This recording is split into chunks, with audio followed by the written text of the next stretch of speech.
Bonjour, donc aujourd'hui nous sommes le 10 décembre. Il n'est pas pourri le son là, c'est bon? C'est qu'à la sortie qu'il n'est pas très bon le son du micro. Enfin, on verra tout à l'heure l'enregistrement.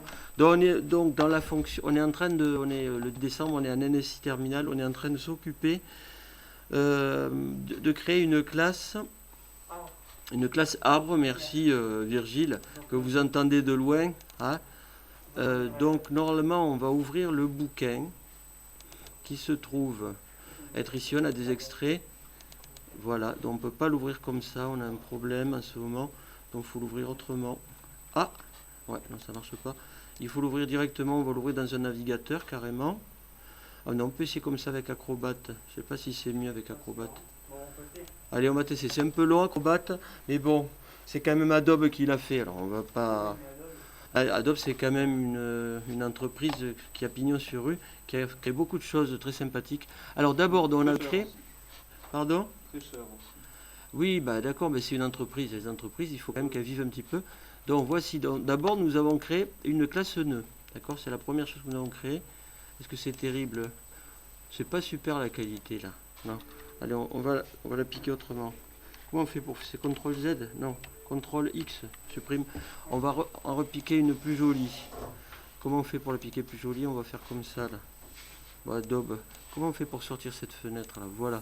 Donc voici la classe nœud en plus grand. Hein. Donc on va récupérer notre classe nœud. Donc je vous rappelle que dans la classe nœud, alors, comment est-ce qu'elle est construite la classe nœud? On va demander à notre ami, comment il s'appelle notre ami? Il s'appelle comment notre ami? Qui c'est qui veut être notre ami? Enzo veut être notre ami. Merci Virgile. Virgile, il définit qui sont les amis. Alors donc, est-ce que tu peux nous dire comment elle est cette classe nœud? Trois attributs, c'est ça. Ah, donc chaque objet aura trois attributs. Alors est-ce que tu peux nous donner ces trois attributs, s'il te plaît? Pardon, j'ai pas entendu. Voilà, gauche, valeur et droite, qui vont représenter donc les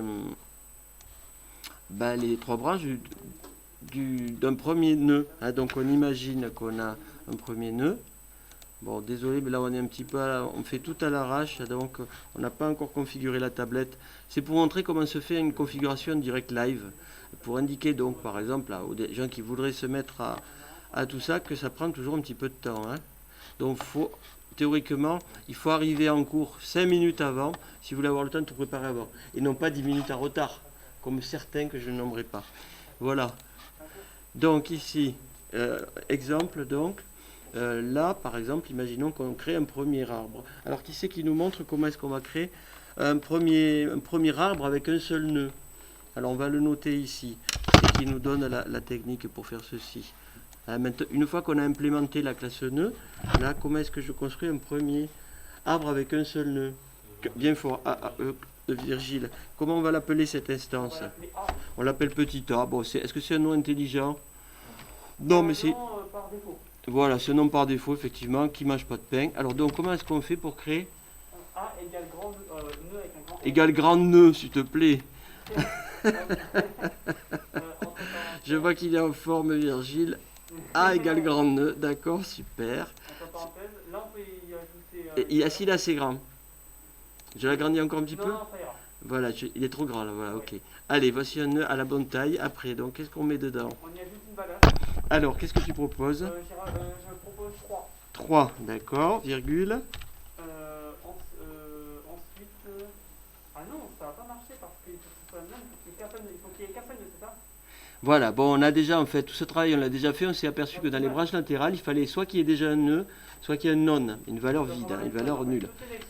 Donc tu mets on commence par faire un nœud vide, un truc tout simple, donc on met non après 3, le chiffre 3 donc, hein, l'entier 3, et encore un non, ok. Bon voilà, donc ceci, ça permet d'instancier un tout premier arbre. Donc si je voulais représenter cet arbre de manière traditionnelle, comment il serait? Il y aurait tout d'abord la racine. Dans la racine, ça serait un cercle avec un 3 dedans. Voilà, on met le 3, on va même pas mettre de rond. Hein. Voici la racine, ensuite Deux branches. Deux branches. Où du coup il n'y a rien parce que ce sont des nœuds. Voilà, d'accord. Là c'est le nom de gauche, donc qui est celui qui est ici. Hein. Et là, c'est le nœud de droite qui est celui-là. Alors ça, c'est un nœud de base. Allez, on va essayer de faire un nœud un arbre un peu plus compliqué qui sera donc une suite récursive d'appels à des nœuds. Alors, qui c'est qui veut nous faire un arbre un petit peu plus rusé? Je demande à celui que vous attendez tous. C'est lui. Hein. Si j'arrive à faire marcher, là, on dirait que ça bug un petit peu. Je sais pas, il y a un petit peu de lag. Alors, on va l'appeler B, d'accord, ce nouvel arbre. Alors, comment il s'appelle ce jeune homme? Il s'appelle Enzo. Alors, vas-y, Enzo. Donc, nœud, d'accord. Parenthèse. Nœud. Donc, on va faire un double nœud, là, oui. Encore nœud. Allez, ok. Bon, pas plus de 3 nœuds, hein. Après. Non, ok. 3, le chiffre 3. J'arrive pas à le faire, le chiffre 3. 3, après. Mais d'autres types de variables, de données, pas simplement des entiers, pour changer. Ouais, alors si on ne met pas un nœud ici, sinon ça va encore nous allonger vraiment beaucoup. Après, donc là on a fini le nœud interne, le nœud le plus en bas. Ensuite, attends, on va peut-être déjà construire ça pour voir ce que ça fait. C'est pas fini, hein, pour que les gens voient au fur et à mesure qu'est-ce que ça donne. Donc je pars de quoi pour le moment? D'une racine. On part d'une racine. Pour le moment, on ne sait pas ce qu'il y a dedans. Hein. Après, on va de quel côté? À gauche. Là, on est à la partie gauche. Ceci, c'est la partie gauche. Donc, on a encore un nouveau nœud. Et ici, on a quoi? On aura 3. Et pour le moment, voici ce qu'on a construit. Hein. Pour le moment, tout ceci, ça donne cela. Voilà. Bon, c'est pas terminé. Hein. On va en faire un petit peu plus. Alors, j'aurais peut-être pas dû le mettre là. C'est un petit peu gênant, tout ça. On va le récupérer, le mettre ailleurs, si j'y arrive. Je vais pas y arriver. À l'isoler. Mince. Bon, il faut qu'on sorte ce truc. Voilà. Ah, que ça agace. C'est ces trucs, ils sont trop longs, là. Ah oui, il faut que je raccourcis ces trucs, en fait. Voilà. Donc, je récupère cette partie. Je vais y arriver. Je vais bientôt y arriver. C'est un peu du sport. Voilà, tout ça, je vais le mettre à part par là. Je vais le mettre plus petit. On peut pas le mettre plus petit, je crois. Non. Ok, allez, on reprend notre truc, là, on le continue. Donc, nœud non. Qu'est-ce qu'on rajoute, donc? Alors, deux valeurs. Donc, c'est la fin du... on va mettre, oui, le dernier nœud. Oui, alors, vas-y, valeur du nœud. Un quoi? Un capybara. C'est quoi un capybara? Un capybara, c'est un animal. Ah, un capybara. Ah, tu veux dire ces fameux animaux d'Amazonie, là? Les rongeurs d'Amazonie. Je ne sais pas s'il y a 2 R ou pas. Mais un capybara, par contre, ça, est-ce que ça va être pris par Python? Non, pourquoi?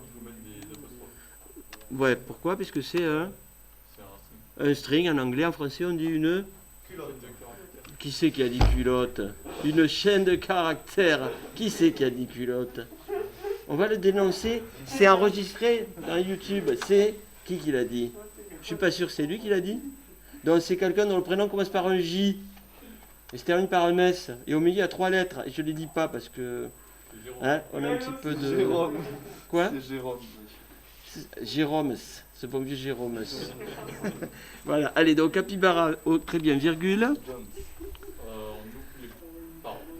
Alors virgule quoi?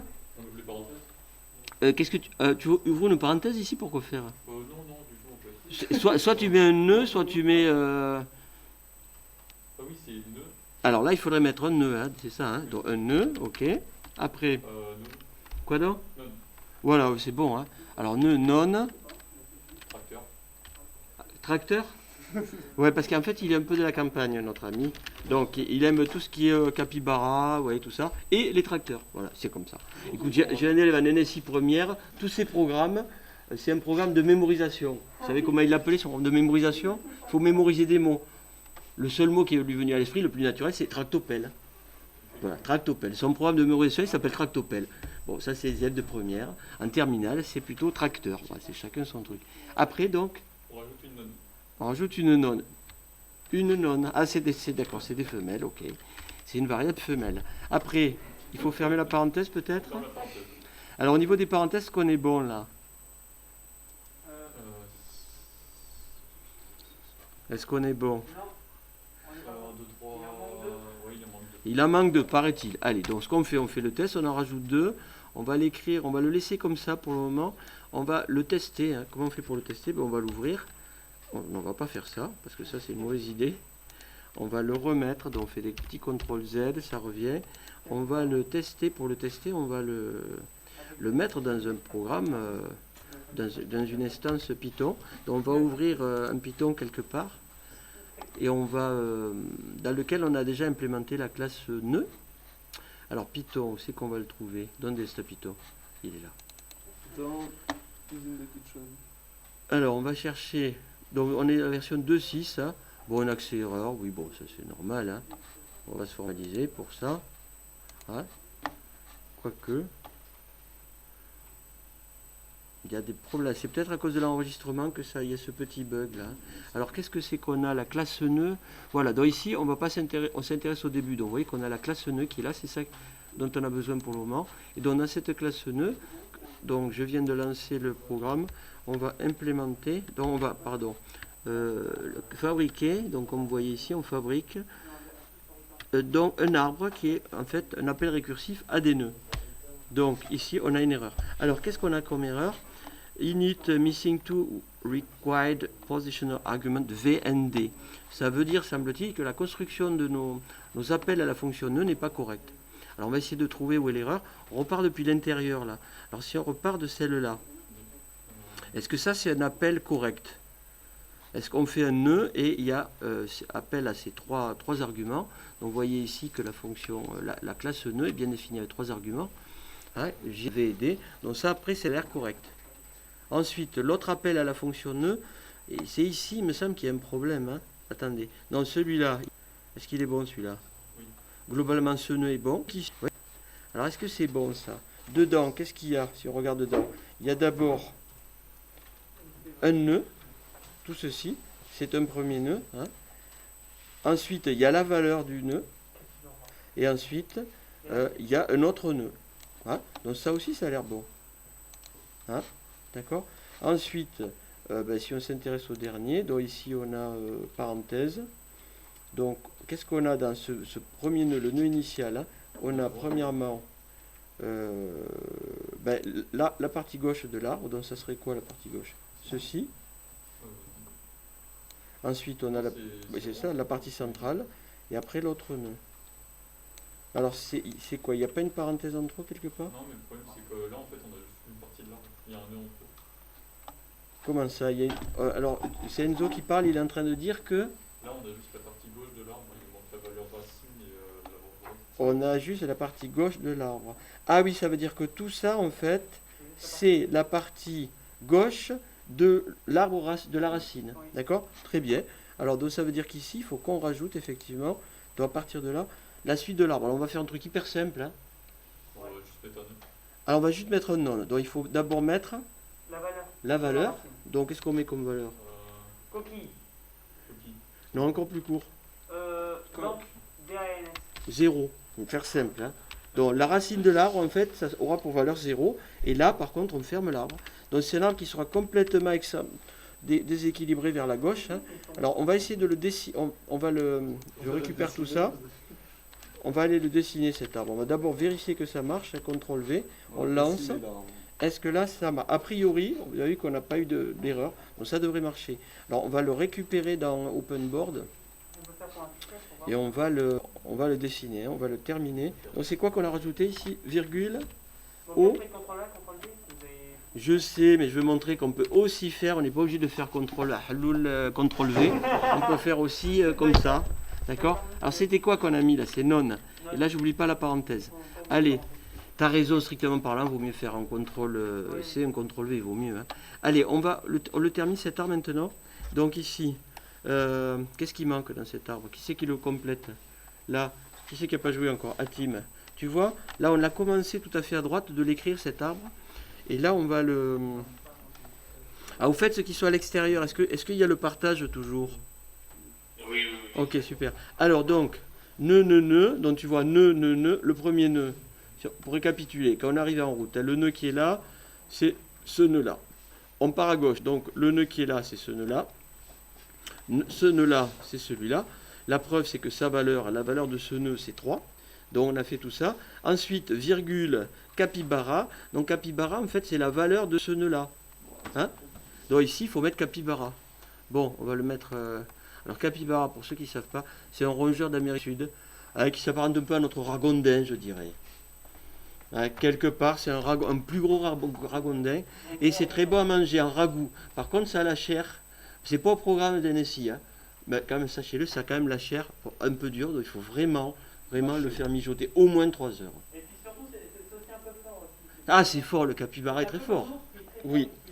Voilà, donc comme le dit Virgile, attention, le capybara est un peu fort. Allez, on revient à nos moutons. Donc, capybara, il est là.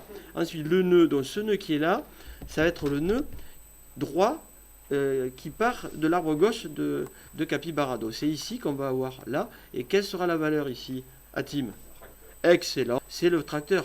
Hein, parce qu'un capybara sans tracteur, c'est un peu comme une soupe sans moustache. Hein, voilà, il faut, qui dit capybara, dit tracteur. Je veux dire, ça coule de source. Capybara tracteur.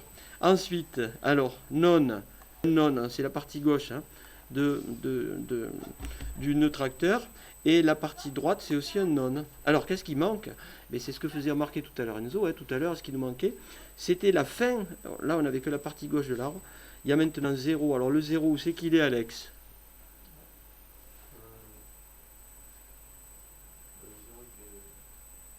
Où c'est qu'on le met? C'est une valeur 0. Donc il est quelque part dans l'arbre. Alors, est-ce que tu vois quelque part dans l'arbre où il n'y a rien? À la racine, absolument. Donc le 0, il est là. Et ensuite, qu'est-ce qui part à droite de l'arbre? Rien, puisqu'il y a un non ici. Hein.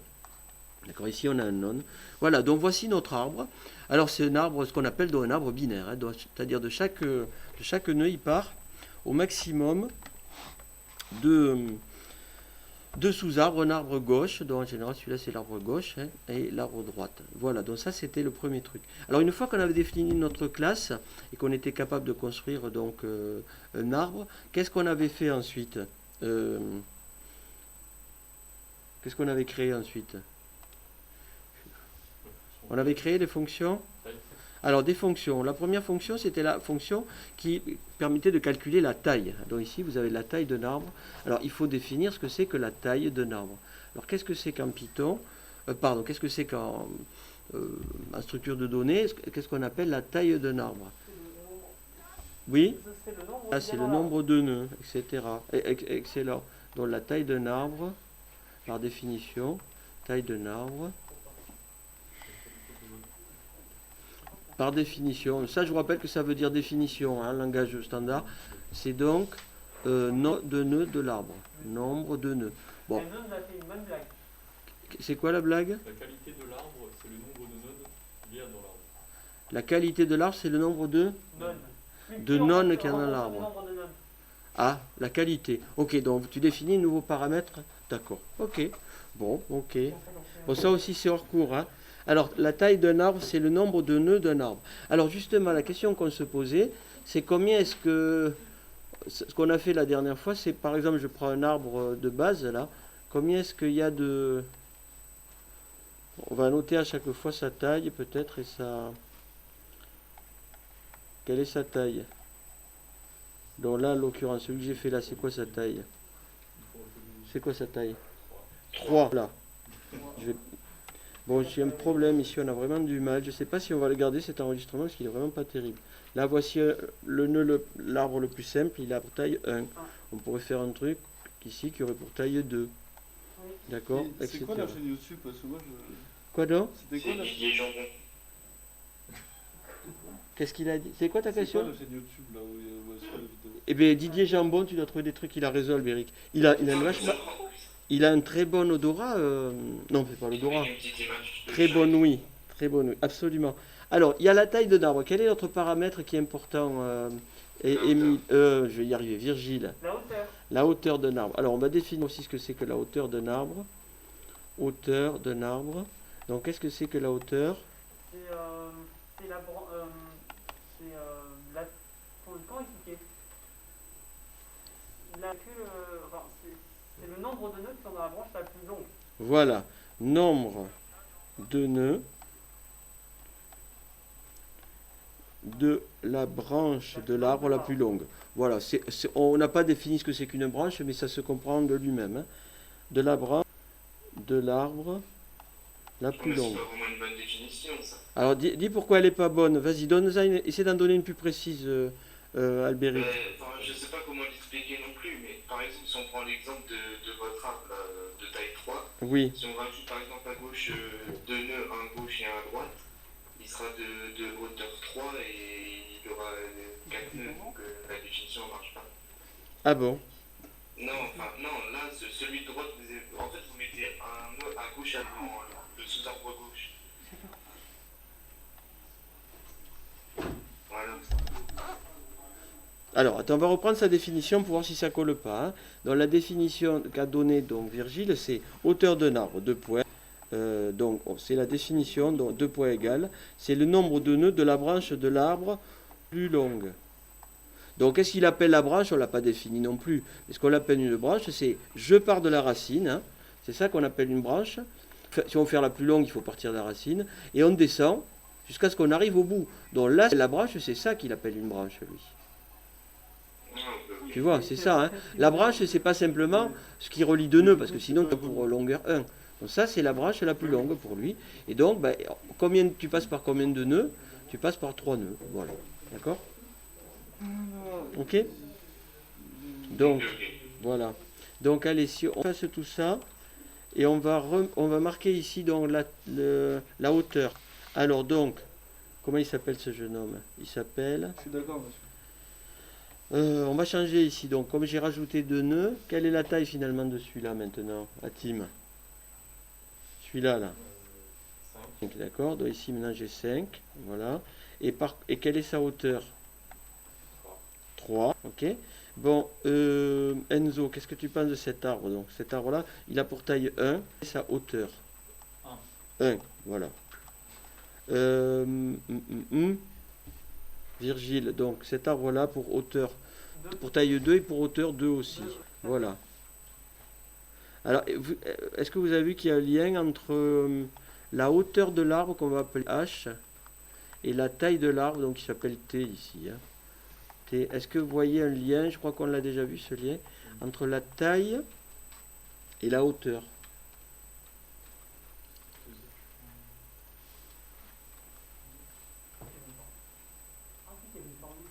Il y a une formule, hein, donc, d'accord. Si on prend par exemple un arbre de hauteur 2, on va essayer de voir quelle serait, on va prendre une page supplémentaire, hein, on va voir l'arbre de hauteur 2 qui aurait la taille maximale. Donc, on cherche l'arbre de hauteur 2.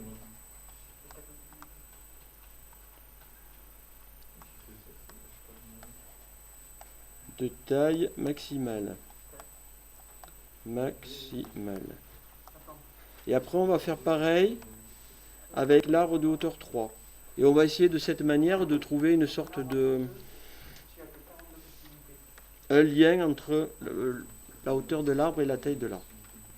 Alors donc, d'abord on commence à l'arbre de hauteur 2. Donc, si on veut que sa taille soit maximale, qu'est-ce qu'il faut faire, Enzo?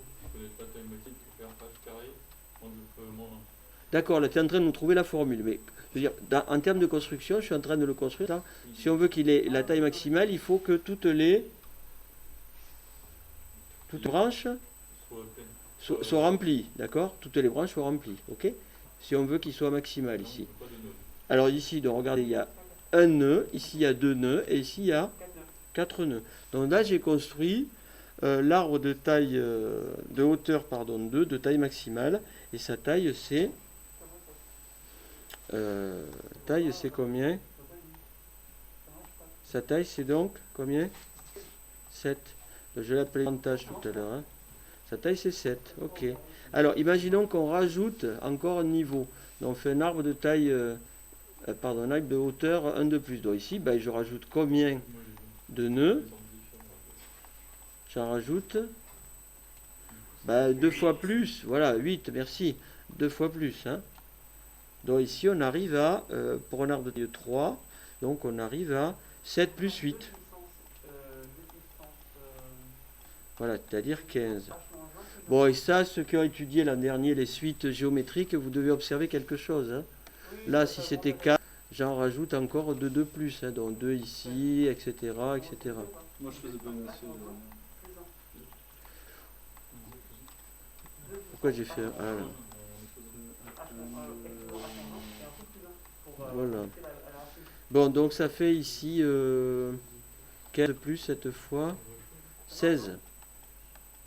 Donc 31. Vous voyez qu'en fait ce nombre-là, ça correspond à quoi? C'est 2, comme le disait Enzo, c'est 2 puissance. Oh, C'est c'est. Ça a l'air de marcher. hein. Non, bah non. 2 fois de 4 fois de 8 fois de 16 fois de 32. Oui, mais attendez. Ah oui. La puissance 5 ici. Le quart de 3.